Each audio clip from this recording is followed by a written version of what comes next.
दर्शकवृन्द नमस्कार। देशमा खतराको घण्टी बजिसकेको छ। यो मैले त भन्दै आएको हो, तर प्रधानमन्त्री पुष्पकमल दाहाल प्रचण्डले पनि देशमा खतराको घण्टी बजिसकेको छ भन्नुको तात्पर्य के हो? सबभन्दा पहिले प्रधानमन्त्रीकै मुखबाट सुनौं, खतराको घण्टी किन बज्यो देशमा। अब यो तपाईहरु विद्वान मित्रहरूले विचार गर्न सक्नुहुन्छ। म नभए हुँदैन जस्तो लाग्यो मलाई यो पटक। हाम्रो भन्दा राम्रो एजेन्डा सहित जनताको जीवनमा परिवर्तन ल्याउने विश्वासका साथ कोही आउने हो भने हामीलाई तिनीहरूलाई सम्मान गर्न, तिनीहरूको लागि ठाउँ छोड्दिन केही गाह्रो छैन। प्रधानमन्त्री त म दुईचोटी पहिला पनि भइ नै सकेको थिएँ। फोटै झुन्डेन त मेरो झुन्डिएकै छन् सिंहदरबारमा, बालुवाटारमा। तर मैले के महसुस गरेँ भने खतराको घण्टी बजेको छ। अन्तिम लडाई लड्नुपर्छ भन्ने उद्देश्यका साथ मैले बढी ठाने कि अब यो तपाईहरु विद्वान मित्रहरूले विचार गर्न सक्नुहुन्छ। म नभए हुँदैन जस्तो लाग्यो मलाई यो पटक। हामीले अलिकति हेलचक्राइ गर्ने हो भने देशकै भाग्य भविष्य दुर्घटनामा पर्ने देखेपछि यस पटक आफू प्रधानमन्त्री नभएर हुँदैन, म प्रधानमन्त्री नहुने हो भने अब देश रहन्न भन्ने निष्कर्ष मैले लिएर जसरी भए पनि म प्रधानमन्त्री बन्नुपर्छ भनेर म अगाडि बढेको हुँ र प्रधानमन्त्री बनेको हुँ। म देश बचाउने अभियानका साथ अगाडि बढेको छु भन्ने कुरा प्रधानमन्त्रीले बोल्नुभयो। प्रधानमन्त्रीको मुखबाट यस्तो गम्भीर प्रस्तुति आउनु भनेको चान्चुने कुरा होइन। एकातिर कोशी प्रदेशमा विचित्र ढङ्गको आन्दोलन सुरु भइरहेको छ, जातीय हिंसा भड्किएको छ। त्यहाँ एउटा प्रदेश नामाङ्करणको सवाललाई लिएर हाम्रो जातीय पहिचान समाप्त हुन थाल्यो भनेर जातीय पहिचान इतिहास खोज्न थाले जनताले। त्यो खतरा हो कि अथवा देशभित्र भ्रष्टाचारले जरा गाडिरहेको छ, भ्रष्टाचारले देश थिलथिलो बनाइरहेको छ, यसतर्फ प्रधानमन्त्रीको सङ्केत हो कि अथवा राष्ट्रिय स्वाधीनताको मुद्दा एकदमै ओझेलमा परिरहेको छ। विदेशी शक्ति राष्ट्रहरू यो देशलाई क्रीडास्थल बनाउने भूमिकामा प्रस्तुत भइरहेका छन्। यसतर्फ प्रधानमन्त्रीको सङ्केत हो कि कतातिर हो सङ्केत? खतराको घण्टी बजिसक्यो। राष्ट्रिय स्वतन्त्र पार्टीको घण्टी त होइन पक्कै। राष्ट्रिय स्वतन्त्र पार्टीको घण्टीलाई त प्रधानमन्त्री प्रचण्डले भनिसक्नुभयो, विचार नभएका, केवल अराजकताबाट उत्पन्न भएका, गाली गलौजबाट शक्ति आर्जन गरेका भनेर उहाँले बोलिसक्नु भएको छ। त्यसकारण राष्ट्रिय स्वतन्त्र पार्टीको घण्टीलाई उहाँले सङ्केत गर्न खोज्नु भएको हो भनेर आकलन गर्न पनि सकिँदैन। त खतराको घण्टी कहाँ बज्यो, कतातिर बज्यो? आम नेपाली जनताले खतराको घण्टी त देखिरहेका छन्। पुराना राजनीतिक दलका नेताहरूबाट खतराको घण्टी बजिरहेको छ। गणतन्त्र आएको 16-17 वर्ष भइसक्यो। 16-17 वर्षसम्म शासन गरेका यो देशका पूर्व प्रधानमन्त्रीहरू र वर्तमान प्रधानमन्त्री समेतको अभिव्यक्ति सुन्ने हो भनेदेखि सबैका अभिव्यक्तिहरू निराशाजनक छन्। देश बर्बादीको खाडलतिर गइरहेको छ। देशलाई माथि कसरी उठाउने, जनताको जीवनस्तर माथि कसरी उठाउने, देशको विकासको गतिलाई कसरी अगाडि बढाउने, यी कुराहरूमा पुराना राजनीतिक दलका नेताहरूसँग कुनै भिजन छैन, कुनै दृष्टिकोण छैन, कुनै योजना छैन।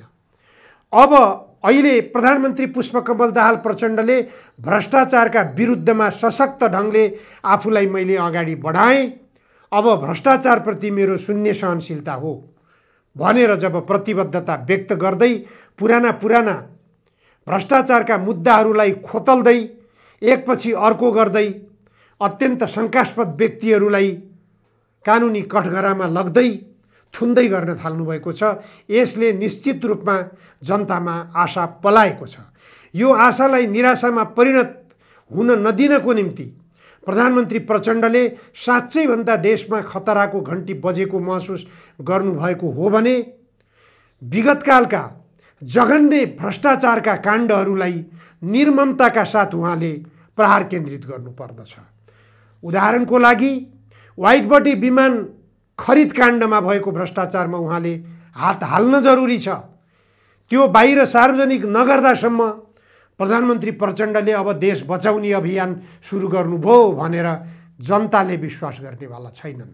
व्हाइट बडी विमान भ्रष्टाचार काण्डमा थर्कमान भएर केही राजनीतिक शक्तिहरूको आशीर्वाद प्राप्त गरेर तपाईले सत्ता बचाउन मात्रै खोज्नु भएको हो भनेपछि त्यो जनताको निम्ति स्वीकार्य हुने छैन। प्रधानमन्त्री कमरेड, यस कुरातर्फ तपाईले ध्यान दिन जरुरी छ। व्हाइट बडी विमान खरिद प्रकरण सँगसँगै तमाम विषयहरू आउँछन्। हुन त प्रधानमन्त्री प्रचण्डले गिरिजा प्रसाद कोइरालाको 100औं जन्म जयन्ती मनाउने क्रममा उहाँले बोल्नुभयो, गिरिजा प्रसादप्रति निकै भक्तिभाव प्रदर्शन गर्नुभयो, गिरिजा प्रसादका योगदानहरूको चर्चा गर्नुभयो, गिरिजा प्रसाद कोइरालालाई देशको राष्ट्रपति नबनाउनु मैले ठुलो गल्ती गरेँ, अहिले पश्चाताप भइरहेको छ भन्ने कुरा पनि गर्नुभयो। तर त्यसो भनिरहँदा हेक्का राख्नुपर्छ, देश बहुदलीय राजनीतिक पद्धतिमा गइसकेपछि देशको सत्ताको बागडोर सबैभन्दा बढी सम्हालेर राजनीति गर्ने व्यक्ति नेपालको राजनीतिमा यदि कोही हो भने गिरिजा प्रसाद कोइराला नै हुनुहुन्छ। गिरिजा प्रसाद कोइराला अहिले जीवित हुनुहुन्न। उहाँ दिवंगत भएको व्यक्तिको विरुद्धमा चर्चा गर्नु अर्थ छैन। तथापि उहाँका राम्रा कामहरूको मात्र चर्चा गरेर हुँदैन। उहाँले केही गर्नुभएको छ। देशमा गणतन्त्र स्थापना गर्नको निम्ति गिरिजा प्रसाद कोइरालाले थोरै मात्र पनि कोल्टे नफेरिदिएको भए सम्भावना थिएन। त्यस अर्थमा गिरिजा प्रसाद कोइरालाको गणतन्त्र स्थापनाको निम्ति योगदान छ। तर गिरिजा प्रसाद कोइराला नै हुनुहुन्छ बहुदलीय राजनीतिक पद्धतिलाई बदनाम गराउने, यो देशमा स्थापित उद्योग कल कारखानाहरू कौडीको मूल्यमा बिक्री गरेर निजीकरणका नाममा सिद्ध्याउने र देशमा रोजगारीको अभाव सिर्जना गराउने, कृषि उत्पादनहरूमा वृद्धि गराउने र विदेश आश्रित बनाउने खाद्यान्नमा यो देशलाई टाट पल्टाउने, यी सबै कामको सूत्रधार कोही हो भनेपछि नेपाली काङ्ग्रेसका पूर्व सभापति, दिवंगत नेता र अहिलेका वर्तमान प्रधानमन्त्री प्रचण्डले निकै स्तुति गान गाउनुभएका गिरिजा प्रसाद कोइराला नै हुनुहुन्छ। सुरुमा उहाँले विमान खरिदकै प्रकरणमा धमिजा काण्ड मच्चाइदिनु भयो। धमिजा काण्ड यस्तो काण्ड थियो जुन काण्डमा तत्कालीन शाही नेपाल वायुसेवा निगमबाट 2वटा जहाजहरू बिक्री गरिएका थिए। ती जहाजहरू कौडीको मूल्यमा बिक्री गरिए। ती जहाजहरू किन बिक्री गरिए? त्यसपछि भाडा लिने क्रम क्रमिक रूपमा बढ्दै गयो। लाउडा काण्ड भए, विभिन्न काण्डै काण्डले शाही नेपाल वायुसेवा निगम धराशायी भयो। अन्ततः नेपाल वायुसेवा निगम, शाही शब्द हटाएर नेपाल वायुसेवा निगम त्यसको नामाङ्करण गरियो। त्यसको नामाङ्करण गरिए पनि अहिले नेपाल वायुसेवा निगमको अवस्था कस्तो छ भन्ने कुरा हामी जानकार छौँ। त्यसको बारेमा धेरै चर्चा गरिरहन आवश्यक छैन। अहिले निजी विमान कम्पनीहरू एक आपसमा प्रतिस्पर्धामा उत्रिएका छन्। देशका प्रत्येक विमानस्थलहरूमा नियमित सेवा दिइरहेका छन्। उनीहरूले दिएको सेवा विश्वसनीय बढी हुँदै जानु र निजी क्षेत्रका विमान कम्पनीहरू एकपछि अर्को मालामाल हुँदै जानु, उनीहरूले आर्थिक उपार्जन गर्दै जानु, तर नेपाल वायुसेवा निगम धराशायी हुँदै जानुमा भूमिका कसको हो त? स्पष्ट छ, राजनीतिक दलका नेताहरूको कोपभाजनमा परिरहेको छ नेपाल वायुसेवा निगम। नेपाल वायुसेवा निगममा राजनीतिक दलका नेताहरूले त्यो निगमलाई दुहुनो गाई नबनाउने हो भने निश्चित रूपमा नेपाल वायुसेवा निगम पनि मुनाफामा जान सक्थ्यो। राष्ट्रिय ध्वजावाहक विश्वासिलो एयरलाइन्सको रूपमा अगाडि बढ्न सक्दथ्यो भन्ने कुरा विश्वास गर्न सकिन्छ। न त उडान समयको तालिका छ नेपाल वायुसेवा निगमसँग, न त विश्वसनीयता छ। कुनै क्षेत्रमा पनि यसको विश्वसनीयता कायम हुन सकेको छैन। यो अवस्था कसले विकसित गर्यो? राजनीतिक दलका नेताहरूले भन्ने कुरा अहिले प्रधानमन्त्री प्रचण्डले बुझ्न जरुरी छ। हिजो भएका भ्रष्टाचारजन्य गतिविधिहरूलाई निशाना लगाउने ठाउँ एकातिर छँदैछ। खतराको घन्टी बज्यो भनेर जो प्रधानमन्त्री प्रचण्डले भन्नुभएको छ, निश्चित रूपमा खतराको घन्टी भनेको भ्रष्टाचारै हो।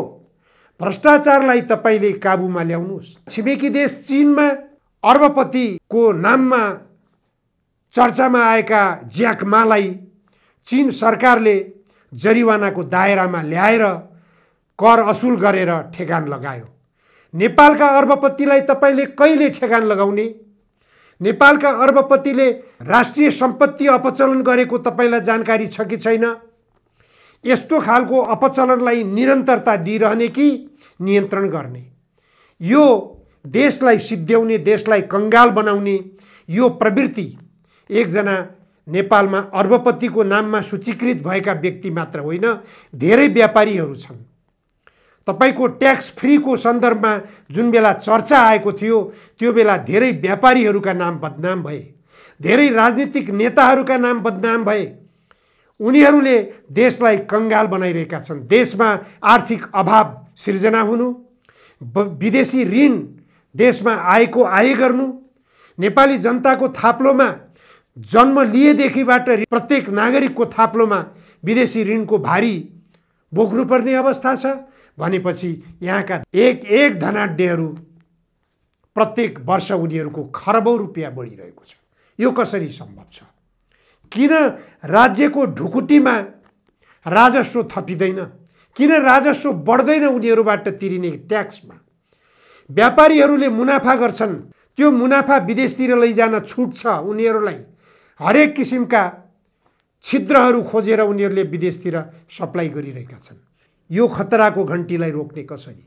33.5 अर्बको चामल मात्र भारतबाट खरिद गर्नु पर्यो नेपालले 11 महिनामा। यो खाद्यान्न खरिद गर्नुपर्ने अवस्थाबाट देशलाई कसरी बचाउने, कसरी माथि उठाउने, कृषि उत्पादन कसरी बढाउने? यो खतराको घण्टीबाट देशलाई बचाउने सोच भनेको यसतर्फ जानुहोस्। कृषि उत्पादन कसरी बढाउने, रासायनिक मलका कारखाना कसरी स्थापना गर्ने, कृषिमा रोजगारी कसरी बढाउने, आधुनिक कृषि प्रणाली कसरी अपनाउने? केवल 2-4 जना भ्रष्टाचारीहरूलाई मात्र कारबाही गरेर हुँदैन। चर्चित सुनकाण्ड, चर्चित ओम्नी काण्ड, चर्चित यति होल्डिङ्सको नेपाल ट्रस्टको सम्पत्ति हिनामिना काण्ड, यी तमाम काण्डहरू छन्। काण्डै काण्डले भरिएको देश छ। काण्डै काण्डमा नेताहरू मुछिएका छन्। ती नेताहरूले मलाई सत्ताबाट ढाल्छन् कि सत्ताबाट ढल्नुपर्छ कि भनेर प्रधानमन्त्री कमरेड तपाईले खुट्टा कमाउने हो भने तपाईले केही पनि गर्न सक्नुहुन्न। हेक्का रहोस् तपाईले खुट्टा नकमाएर शिर ठाडो गराएर भ्रष्टाचारका विरुद्ध तपाईले साँच्चै खतराको घण्टी बज्यो। यो खतराको घण्टी बजिरहेको अवस्थामा मेरो विकल्प यो देशमा छैन भन्ने दृढ मनोबल बनाएर तपाईले अगाडि बढ्न खोज्ने हो भने भ्रष्टाचारको विरुद्धमा रहेका आम नेपाली जनता तपाईको पक्षमा जबरजस्त ढङ्गले अगाडि उभिनेछन्। तपाईलाई बलियो नेताको रूपमा स्थापित गराउन सक्नेछन्। कुनै पनि भ्रष्टाचारीहरूको बैशाखी टेकेर तपाई प्रधानमन्त्री बनिरहनु पर्ने आवश्यकता छैन। तपाई प्रधानमन्त्रीको कुर्सीमा रहे पनि नरहे पनि भ्रष्टाचार विरुद्धको अभियानलाई निरन्तरता दिने प्रयास गर्नुहोस्। तपाई प्रधानमन्त्रीको कुर्सीबाट बाहिर रहे पनि अहिले राष्ट्रिय स्वतन्त्र पार्टीका सभापति रवि लामिछानेले जसरी भ्रष्टाचारको विरुद्धमा आवाज उठाएका छन् र देशव्यापी रूपमा लोकप्रियता हासिल गरिरहेका छन्, त्यो खालको लोकप्रियता तपाईको आवश्यक छ। जसरी राष्ट्रिय स्वाधीनताको मुद्दामा काठमाडौँ महानगरपालिकाका मेयर बालेन शाहले आफूलाई ठिङ्ग उभ्याएका छन्, ग्रेटर नेपालको नक्सा आफ्नो कार्यकक्षमा लगेर सजाएर राखेका छन् र देशव्यापी रूपमा बधाईको ओइरो लागिरहेको छ, उनलाई गाली गलोज कहीँ छ र छैन नि त? ग्रेटर नेपालको नक्सा तपाईको प्रतिनिधि सभाको कार्यकक्षमा राख्न लगाउनुहोस्, तपाईको राष्ट्रिय सभाको कार्यकक्षमा राख्न लगाउनुहोस्, तपाईको प्रधानमन्त्रीको कार्यकक्षमा राख्न लगाउनुहोस्। भारतले अखण्ड भारतको नक्सा आफ्नो प्रतिनिधि सभा, आफ्नो संसद भवनमा सजाएर राख्छ। नेपाली भूभाग लुम्बिनी, कपिलवस्तु र विराटनगर त्यो नक्सामा गाभेर राख्न सक्छ भने तपाईको यथार्थ इतिहासले पुष्टि गरेको, इतिहासले सिद्ध गरेको ग्रेटर नेपालको नक्सा कुनै दिन नेपाल थियो। अंग्रेजहरूसँग गरेको सन्धिले गर्दा त्यो भूभाग गुमेको छ, तर पनि भारतसँग सन् 50 मा गरिएको सन्धिको धारा 8ले त्यो ग्रेटर नेपालको भूभाग नेपालकै हुनुपर्छ भन्ने कुरा इतिहासले पुष्टि गरेको छ। अहिले कार्यान्वयनमा रहेको नेपाल भारत बीचको 1950 को सन्धिको धारा 8 ले त्यो कुरालाई पुष्टि गर्छ भने प्रधानमन्त्रीको कार्यकक्षमा हरेक मन्त्रीहरूको कार्यकक्षमा ग्रेटर नेपालको नक्सा सजाउन किन नसकिने? गाली किन गर्छन् र तपाईलाई? गाली कसैले गर्दैनन्। सामाजिक सञ्जालमा स्याबासी पाउनको निम्ति यी कामहरू गर्नुहोस्। भ्रष्टाचार विरुद्ध निर्मम बन्नुहोस्, राष्ट्रिय स्वाधीनताको मुद्दा ठाडो गराउनुहोस्, नक्कली नागरिकता प्राप्त गरिएका जति पनि भारतीय नागरिकहरू छन् उनीहरूको छानबिन गराउनुहोस्। 2046 सालपछि जन्मसिद्ध नागरिकको रूपमा जो नागरिकता प्राप्त गरेका भारतीय नागरिकहरू छन् उनीहरूको छानबिन गर्न आयोग गठन गर्नुहोस्। तपाईले जनताबाट धन्यवाद किन पाउनुहुन्न? धन्यवादको ओइरो लाग्छ। प्रधानमन्त्री कमरेड प्रचण्ड, सुझावहरू तितो लाग्न सक्दछन् तर यथार्थ धरातलमा तपाईँ उभिएर तपाईँ लोकप्रिय प्रधानमन्त्रीको रूपमा इतिहास कायम गर्न चाहनुहुन्छ भने दिएका सुझावहरू अत्यन्त आवश्यक छ तपाईले कार्यान्वयन गर्न। तपाईको आवश्यकता महसुस तपाईले मात्र होइन, आम नेपाली जनताले गरेका छन्। किनभने तपाईको विकल्प अहिले सम्भावित प्रधानमन्त्रीको लाइनमा बसेका व्यक्तिहरूको अनुहार हेर्ने हो भनेदेखि अर्को व्यक्ति वास्तवमै यो देशमा अहिले काम गर्न सक्ने हैसियतमा कोही पनि छैन। अब यो तपाईहरु विद्वान मित्रहरूले विचार गर्न सक्नुहुन्छ। म नभए हुँदैन जस्तो लाग्यो मलाई यो पटक। हाम्रो भन्दा राम्रो एजेन्डा सहित जनताको जीवनमा परिवर्तन ल्याउने विश्वासका साथ कोही आउने हो भने हामीलाई तिनीहरूलाई सम्मान गर्न, तिनीहरूको लागि ठाउँ छोड्दिन केही गाह्रो छैन। प्रधानमन्त्री त म दुईचोटि पहिला पनि भइ नै सकेको थिएँ। फोटै झुन्डिन त मेरो झुन्डिएकै छन् सिंहदरबारमा, बालुवाटारमा। तर मैले के महसुस गरेँ भने खतराको घन्टी बजेको छ। अन्तिम लडाई लड्नुपर्छ भन्ने उद्देश्यका साथ मैले बढी ठाने कि अब यो तपाईहरु विद्वान मित्रहरूले विचार गर्न सक्नुहुन्छ। म नभए हुँदैन जस्तो लाग्यो मलाई यो पटक। हामीले अलिकति हेलचक्राइ गर्ने हो भने देशकै भाग्य भविष्य दुर्घटनामा पर्ने देखेपछि तपाईले जो यहाँ खतराको घन्टी महसुस गर्नुभयो त्यो यथार्थ हो। खतराको घन्टी बजिरहेको छ। खतराको घन्टीबाट देशलाई बचाउनको निम्ति तपाईमा जागरुकताको आवश्यकता छ। तपाईले भाषणमा मात्र होइन काममा देखाउन जरुरी छ। हस्, आजलाई यति मात्र। धन्यवाद। नमस्कार।